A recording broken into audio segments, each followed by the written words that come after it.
Salut, alors bienvenue dans une nouvelle vidéo. Alors aujourd'hui je vais vous faire une nouvelle story time parce que j'ai vu que ça vous a plu la dernière fois. J'ai connu beaucoup d'histoires décevantes avec certaines copines. Bien sûr j'ai de très bonnes copines aujourd'hui, il n'y a pas de problème. Il y en a qui sont là depuis le début qui m'ont jamais déçu donc il n'y a aucune raison. Mais par contre forcément il y en a qui sont arrivés en cours et qui n'ont pas su garder leur place. Je dis ça comme si c'était une télé-réalité. Bref, du coup je vais vous raconter une nouvelle histoire. Tout d'abord, pour commencer, il faut que je vous explique le contexte. Cette amitié, elle a commencé en terminale. Donc on était un groupe de 3 copines que je vais appeler Shana et Nina. Donc Shana et Nina, c'est vraiment mes 2 meilleures amies. Genre encore aujourd'hui, on se parle, genre ça, voilà, ça date pas d'hier. Bah, c'est l'année où on se rencontre toutes. Et faut savoir que dans notre classe, il y a d'autres personnes, dont une fille qu'on va appeler Jessica. Donc faut savoir que Jessica c'est un peu le style de fille, elle avait un côté un peu peste, voilà, on va pas se mentir. C'était le genre à critiquer un peu les autres, leur façon de s'habiller, se moquer, charrier. Moi j'ai jamais vraiment eu ces problèmes là avec elle, c'était avec d'autres personnes qui faisaient ça.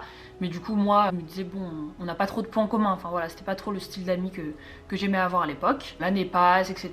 Et il s'avère qu'elle se rapprochait petit à petit de ma copine Nina. Donc elle devient un peu pote avec Nina. Petit à petit, de fil en aiguille, bah, plus elle passe du temps avec Nina, plus elle commence à en passer avec Shana et moi. Et on finit par lier une petite amitié. On avait un peu d'a priori sur elle, mais on se rend compte que finalement, quand elle est avec nous, elle est pas du tout peste, elle est vraiment la main sur le cœur, super adorable, rigolote. Donc voilà, ça part de là en fait. Cette histoire, ça se passe 1 an après.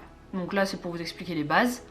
Du coup, 1 an après, il s'avère qu'on a toujours gardé contact, on est vraiment resté ce groupe de 4 copines grave soudées. Et Jessica doit déménager. Elle a dû changer de pays, nouvelle vie, elle a son appartement, sa voiture avec son chien, etc. Et quand on a appris qu'elle déménageait, on se dit bah tiens, il faudrait qu'on aille lui rendre visite. Donc on décide de prendre nos billets. Malheureusement à ce moment-là, Nina pouvait pas venir. Donc avec Shana, on commence à prendre nos billets, etc., à s'organiser pour pouvoir la rejoindre au moins une semaine. Donc elle sait qu'on va venir une semaine pour la voir elle. Shana devait arriver dimanche. Donc moi j'arrive un jour avant elle, je crois que j'arrive un samedi. Détail important, je n'avais pas de téléphone. Parce que comme par hasard, je me l'étais fait voler la veille de partir. Donc moi j'arrive, Jessica vient me chercher à l'aéroport et tout, voilà, tout se passe bien. On passe la première soirée à 2. Le lendemain, Shana devait arriver. Donc premier soir où Shana arrive, elle arrive vers je sais pas 17h, donc il était tôt. Donc je sais plus, c'était une soirée, je crois on était allé à la chicha. Il y a Jessica qui nous présente ses amis, ça nous permet de rencontrer ses fréquentations, avec qui elle traîne, etc. C'est des garçons franchement grave sympas, rien à dire, pas bizarre du tout. Enfin voilà, on passe une bonne soirée. Et vers 19h, un truc comme ça, il y a une copine de Shana qui l'appelle, est-ce qu'on pourrait se voir? Pourquoi pas, on va passer la soirée toutes les 4. Du coup, on va la chercher avec la voiture de Jessica vers 21h. Bah, du coup, directement, on va au restaurant tout ensemble. Ça nous permet à Jessica et moi de faire connaissance avec cette amie de Shana. C'est une copine sympa, voilà, rien de spécial. Et du coup, on décide de passer le reste de la soirée et la nuit ensemble. Donc on va toutes chez Jessica. Parce qu'il faut savoir que chez Jessica, elle a qu'un seul lit. Donc un grand lit, mais pour 3 ça passe, mais pour 4 c'est chaud. Donc on se dit mais mince, comment on va faire au moins trouver un matelas, quelque chose. Et là il y a Jessica qui dit bah tiens, mes potes de tout à l'heure qui habitent à côté, on pourrait aller demander un matelas. On dit ok, pas de souci. En plus on venait de les rencontrer, ils étaient très sympas, donc pas de souci. Du coup on prend la voiture, on était clairement en pyjama. À ce moment-là on était en mode pyjama party entre filles, enfin, on s'était mise à l'aise. On les rejoint et ils nous donnent rendez-vous dans une villa. Donc faut savoir que un des mecs de la bande en fait vivait dans une villa en colocation avec d'autres personnes. Donc on y va en pyjama, vraiment en mode schlag, on s'en fout. Donc on se pose un petit peu. Il faut savoir qu'il est en coloc avec des personnes un peu plus âgés que lui. Il y avait des gens de 30 ans quoi. Donc on fait connaissance, on discute un petit peu. Pendant ce temps-là, il y avait Jessica qui était en train de faire le tour de la maison pour chercher un matelas. Et il y a un des colocs qui commence à se rapprocher de moi. Je suis très sociable donc ça il n'y a pas de problème. On discute et tout, et il commence à me dire ah bah tiens tu veux boire un petit peu, si tu veux j'ai de l'alcool, etc. Je refuse poliment, je dis non t'inquiète, juste un soda et tout ça me suffit. Il commence à forcer un peu en mode mais t'es sûr que tu veux pas de l'alcool, je peux pas boire un peu, qu'on rigole, etc. Genre comme si j'avais besoin de ça pour être drôle déjà. Et du coup je dis non, mais je commence à le trouver un peu forceur en fait. Bah d'ailleurs on va l'appeler forceur. Et du coup à ce moment-là, moi j'essaye de plus discuter avec mes copines parce que mes copines elles avaient le bon rôle, elles personne les faisait chier, elles étaient avec le chien en train de s'amuser. Voilà, je reste polie, j'ai des faux sourires, mais ok, ah c'est bien. Enfin il me parlait de sa vie, enfin bref on s'en fout, je m'en foutais mais ça faisait passer le temps. Donc on attend et tout, et Jessica revient pas, donc on commence à se poser des questions, mais qu'est-ce qu'elle fait en fait? Puis je sais plus, une demi-heure plus tard, elle finit par descendre, on lui dit ah c'est bon t'as trouvé le matelas? Et là la meuf elle lui dit quoi? Ah non, ils ont pas de matelas, on cherchait mais ils en ont pas, donc bon bah tant pis, on va trouver une autre solution. On a commencé à comprendre qu'en fait elle était en train de flirter avec un des mecs de la maison. Et là, il y a forceur, il me dit ouais, vu que tes copines vont partir et que vous avez pas trouvé de matelas, si tu veux tu peux rester dormir ici.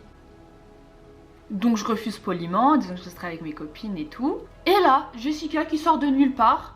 Ah, mais si tu veux rester, Marie, reste, y a pas de problème. Moi, je viens te chercher demain. Je me dis, mais attends, c'est quoi cette copine? Genre, je t'ai fait le regard d'alerte. Genre, le regard qui veut pas. En mode, regarde, chelou, lui, venez, on part. Donc faut savoir qu'à ce moment-là, comme il n'y a pas de matelas, Jessica a trouvé une autre solution. Il y avait un autre mec qu'on avait rencontré, donc un de ses potes qui était à la chicha, qui dit ah bah tiens mes parents sont pas là, donc si vous voulez venez, je fais une petite soirée, une petite after à la maison. Et si vous voulez rester dormir, moi j'ai 2 chambres de libre, 2 lits doubles avec des verrous, genre vous inquiétez pas, si ça vous arrange, bah je vous les laisse. Mais bon, Jessica nous met vraiment en confiance, le mec on l'avait vu, il était très gentil, donc voilà. Par rapport à Forceur, mon instinct il a pas fait warning quoi, donc on se dit bon pourquoi pas. Puis à un moment, on dit bon bah passe-nous les clés de la voiture, on va t'attendre dans la voiture. Donc on voit à ce moment-là que Jessica, voilà, elle est vraiment très intéressée par le mec avec qui elle est en train de flirter, elle fait ses lancers de cheveux, etc. Elle nous calcule pas, donc on a très bien compris le truc. Faut savoir que le mec avec qui elle a parlé c'était le cousin de Forceur, et là elle commence à prendre vraiment du temps. Donc bon, on remarque qu'elle s'en fout un petit peu de nous en fait. Occupe-toi de nous, genre... Enfin je sais pas, les mecs passent après quoi. Genre on s'en fout, tu peux en trouver quand tu veux. Et là... non mais c'était un gag hein. On la voit arriver avec Forceur dans la voiture. Donc là on se regarde avec les filles, on dit non mais c'est une blague, on va pas ouvrir les portes à lui là. Enfin il va pas venir avec nous là-bas en fait. On était tous à peu près du même âge et là il y a une personne de 30 ans qui s'incruste, qui est bizarre en plus. Enfin moi qui ai beaucoup regardé Faites entrer l'accusé, il avait le profil de ce que je voyais habituellement dans l'émission quoi. Tu le sens, ton instinct il te parle, il te dit ah tiens lui il est louche. Donc forcément sur le moment elle ramène, bon on va rien dire, c'est sa voiture, c'est pas notre appart là où on va, donc si le mec accepte qu'il vienne, soit. Donc on va dans cette autre maison, comment on va l'appeler, donc chez Johan. Donc là-bas faut savoir que bah il y avait exactement les mêmes personnes qui étaient à la chicha, donc on les connaissait déjà un petit peu, plus d'autres personnes. On fait des petits jeux, on joue aux cartes tous ensemble, c'était vraiment sympathique. Forceur je le calcule pas, il est un peu dans son coin où il discute avec les mecs, donc vraiment très cool. Puis à un moment de la soirée, Jessica a reçu un message du mec de tout à l'heure, le cousin de Forceur qui était dans la villa précédente, et il lui donne rendez-vous en bas de la maison. Donc on se dit bah tu peux pas le voir demain, genre on est entre nous, en plus on est chez ses potes à elle, c'est pas les nôtres. Donc bizarre un peu de nous laisser. Elle a dit vous inquiétez pas, je reviens, je pars une demi-heure, 1 heure max. On n'est pas ses parents, donc bon elle avait vraiment très envie de revoir ce garçon, donc je lui dis bon vas-y. Et elle me dit à moi, viens attendre avec moi en bas, j'ai pas envie d'attendre toute seule. Je dis mais t'es une grande fille, qu'est-ce que je vais foutre en bas en fait? Je suis pas un bouche-trou. Mais je sais pas, elle arrive à me convaincre. Et là j'ai senti qu'il y avait une sorte de petit guet-apens, parce que comme par hasard au moment où je descends, là il y a Forceur qui arrive de nulle part, il fait ah il y a mon cousin qui arrive, ah bah je descends avec toi, j'ai un truc à lui donner, donc c'est mieux que je descende avec vous. Et tout s'est déroulé très vite, donc on descend tous ensemble. Et il faut savoir que en fait le cousin il était déjà là, genre elle a même pas eu besoin d'attendre, donc je me dis bizarre en fait, on a rien attendu, genre je pensais qu'on allait attendre je sais pas au moins 10 minutes ensemble. Du coup bah elle part direct dans la voiture, Forceur il va donner ce qu'il a donné, et moi je me retrouve face à l'interphone en mode la porte était fermée, j'ai pas de téléphone à ce moment là, donc je peux appeler personne.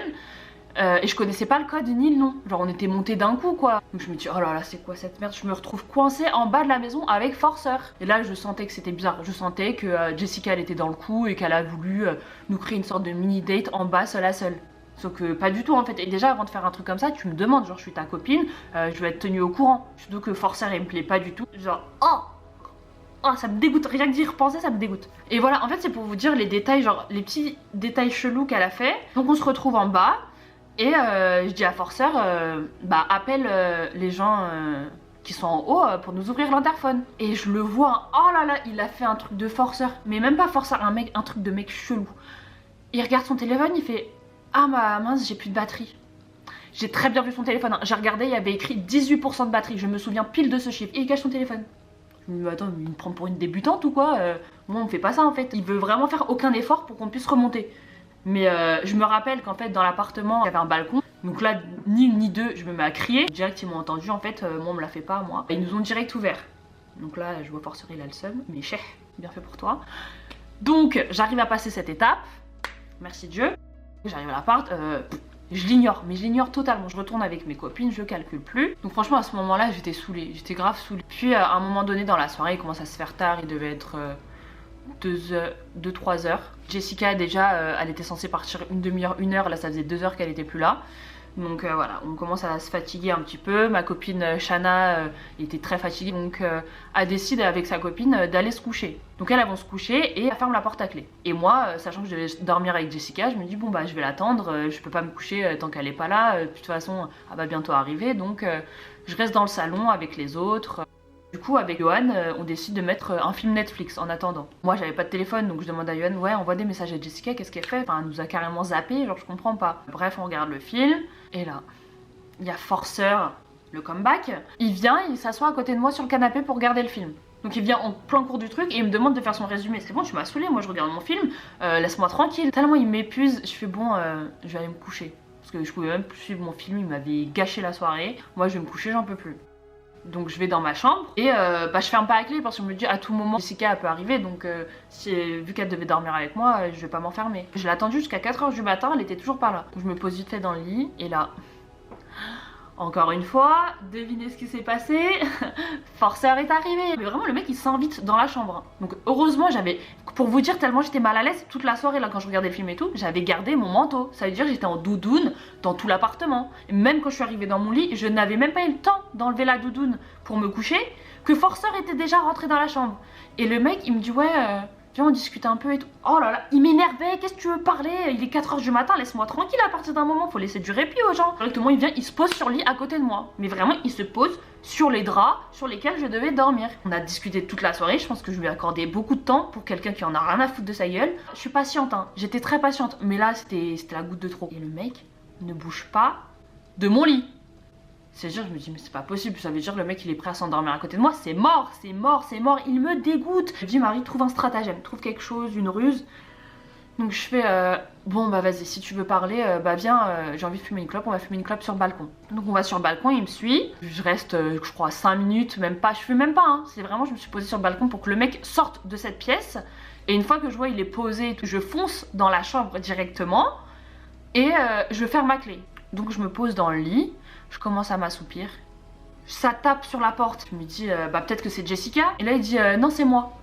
Je fais, oh là là, qu'est-ce que tu comprends pas en fait? Je viens de me sauver, carrément. Je viens de me sauver de toi pour aller m'enfermer dans la chambre. J'ai fermé la clé, qu'est-ce que tu ne comprends pas? Mais vraiment, dans ma tête, c'était le profil type de Faites entrer l'accusé. Genre, le mec, il a une obsession, il s'arrête pas, il force. Et il continue à taper sur la porte, à taper sur la porte. Là, franchement, j'ai fait la maline. À partir du moment où le verrou était fermé, je me suis permise de crier parce que franchement, j'en pouvais plus. Et le mec, au bout de 5 minutes, il finit par partir, il arrête de taper sur la porte, même si c'était très très flippant. Et moi, j'étais KO. Franchement, je crois que je me suis endormie vraiment d'épuisement. Donc bref, je suis en train de dormir et tout, et là, d'un coup, j'entends que ça tape sur la porte. C'était Jessica qui venait de rentrer. Donc je lui ouvre, et je me recouche direct. Puis, pendant que je m'endors, je sais pas, je commence à entendre des rires autour de moi. Au début, je croyais que c'était dans mon rêve. Puis j'ouvre un peu les yeux, et là, je vois Jessica en face de moi en train de rigoler, mais je me dis, pourquoi elle rigole? Et là, je me tourne. Oh, quand je vous dis, hein, et mon cœur, il a battu tellement fort. Et Forceur était en train, en fait, d'essayer de se faufiler dans mon lit, torse nu en plus. Le mec s'est mis à l'aise, franchement le mec tranquille quoi. Oh, je me suis mise à crier, franchement là j'étais épuisée, je me dis mais ça va trop loin genre. Enfin surtout un mec en plus, enfin tu le mets dans ton lit mais on sait pas de quoi il est capable. Le mec il a 30 ans, il est torse nu dans un lit, qui dit qu'il va pas, je sais pas, toucher ta copine, faire des trucs bizarres, enfin c'est très grave. Et ça ne vient même pas une seule seconde à son esprit en fait. Et du coup sur le moment ils ont vu que j'étais grave énervée, donc ils ont fait bon on part, et là ils partent tous les deux. Bon, la nuit a été très courte hein, parce qu'on n'était pas chez elle et que il s'est passé plein de trucs. Et là, je commence à capter tout ce qui s'était passé dans la nuit. Donc je dis ouais, mais qu'est-ce que t'as fait hier? Pourquoi t'as fait ça? Elle dit non, mais c'était pour rigoler.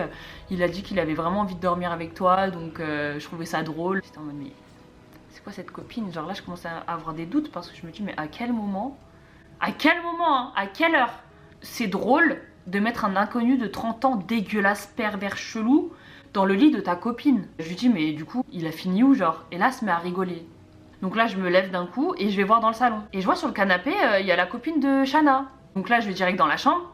Et là je vois Forceur hein, allongé torse nu à côté de ma copine qui dormait à point fermé genre. Et là du coup direct je réveille Shana. Je lui dis Shana il y a un mec dans ton lit, il y a un mec. Et elle comprend rien, elle est vraiment dans les vapes. Et là d'un coup elle se lève du lit en sursaut et elle sort. Et vraiment sur le moment on est choqués genre... On n'arrivait même pas à l'engueuler parce qu'en fait tout ce qu'on disait elle comprenait pas tout le temps, elle prenait à la rigolade ou quoi. Pour le coup c'est vraiment pas la copine qu'on a connue en France. C'est comme si elle avait changé de pays, elle avait changé de personnalité. Tu peux pas accepter ça d'une amie en fait, là prends pas soin de toi, elle te met dans des situations de danger, c'est très grave en fait. Donc vas-y on comprend pas, donc sur le moment direct on se casse en fait. Bon c'est pas poli du tout mais là il s'était passé trop d'événements en fait pour penser à la politesse. Mais du coup à ce moment là avec Shanna franchement on se dit bon Jessica elle est bizarre. Donc à partir de ce soir-là, en fait, on a vraiment commencé à faire des soirées séparées. On se croise à la maison, on discute et tout, mais on passe plus de soirées ensemble. Puis vient mon dernier soir, et c'est vraiment le soir où tout s'est confirmé, que là on s'est dit avec Shanna, on doit couper les ponts avec cette personne parce que c'est... Elle s'en fout de nous, genre vraiment elle se foutait de notre gueule, on était ses bouches-trous. Donc en fait le dernier soir, Jessica reçoit un appel. Je vous laisse deviner un appel de qui ? Forceur. Et il lui dit ouais, je suis avec mon cousin ce soir, si tu veux rejoins-nous avec tes copines. Même pas en rêve, c'est mon dernier soir, c'est mort, c'est mort. Donc elle fait quoi Jessica? La meuf elle appelle ses autres copines. On était choqués. On se dit mais elle est capable de faire mon dernier soir hein. Alors qu'on était venus juste pour la voir hein. Donc depuis ce jour-là, plus de nouvelles de Jessica, on sait plus calculer. En fait les choses se sont fait naturellement en fait. Juste on a arrêté de se parler et elle bah je pense qu'elle s'en foutait aussi de nous donc pas de nouvelles, rien, et voilà, la vie continue. Pour le coup, il n'y a vraiment pas de morale à cette histoire, il n'y a pas d'histoire de karma ou quoi que ce soit. Je pense que c'est vraiment, voilà, laisser partir les gens que vous avez laissés rentrer dans votre vie au moment où il est temps de les laisser partir. Si ces personnes deviennent toxiques pour vous, passez à autre chose. La vie est longue, donc la gâchez pas par compassion pour les autres ou par nostalgie. Vraiment, la nostalgie, c'est la pire des choses. Et voilà, c'est la vie. Franchement, je crache pas sur cette fille, on a passé des très bons moments. Juste que voilà, sur la fin, c'est devenu bizarre et on n'était vraiment pas sur la même longueur d'onde. Donc voilà pour la story time, j'espère que ça vous a plu. Merci d'avoir suivi cette vidéo. N'hésitez pas à me follow sur mon compte Instagram, TikTok et YouTube. Plein de bisous!